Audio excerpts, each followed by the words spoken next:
La reprise à bout portant et le but de la RDC, voilà. Le but du 1-0 alors qu'il a eu un petit conflit pour la récupération de la balle. Et Cédric Bakambu a très mal, mais il a mis le but. Alors l'arbitre l'a-t-il validé parce que là il y a une énorme altercation.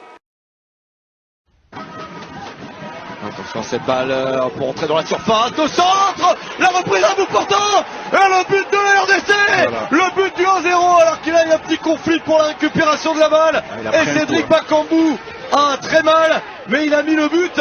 Alors l'arbitre l'a-t-il validé parce que là il y a une énorme altercation. Alors, et tout le monde s'énerve. Ça repart vers l'avant avec cette le but exceptionnel, l'égalisation du meilleur joueur mauritanien depuis le début du match. Mohamed Souaïd marque un but somptueux, il est chaud depuis le début et il réussit à égaliser un but partout avant l'heure de jeu. Ah, c'est pas une bonne nouvelle pour les Léopards, mais ça vient récompenser une Mauritanie très bien revenue du vestiaire. Ils font ce qu'il faut. Et du coup, Souaïd marque avant l'heure de jeu, ça promet pour la suite du match. Qu'est-ce que ça va être tendu, la suite de cette partie, avec l'entrée sur le terrain de Fiston Mayele, le numéro 28. Oh là là, le deuxième jaune.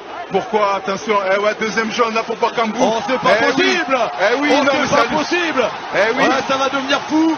Oh là là, qu'est-ce qu'il fait, Ali Abeid? Qu'est-ce qu'il fait? N'importe quoi.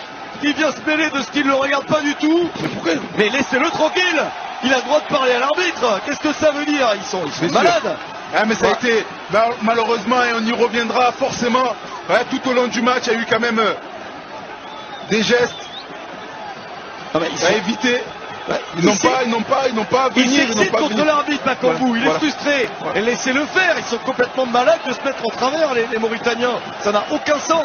C'est pas très malin de leur part, franchement. Mais je voulais le dire aussi, Bakambu, dans son envie justement d'amener son équipe après le carton jaune. Après le carton jaune reçu, il aurait dû être aussi beaucoup plus malin et faire preuve de plus d'expérience. Espérons qu'il n'y a rien, que c'est une simulation. Si toutefois, s'il y a contact, la décision de l'arbitre est totalement légitime. Rien ne va corriger ça, on imagine. Bakambu est comme un fou parce que là il prend rouge, ce qui veut dire qu'il va rater 35 minutes de ce match et il va rater le prochain, le déplacement au Gabon. Voilà ce que ça veut dire. C'est catastrophique.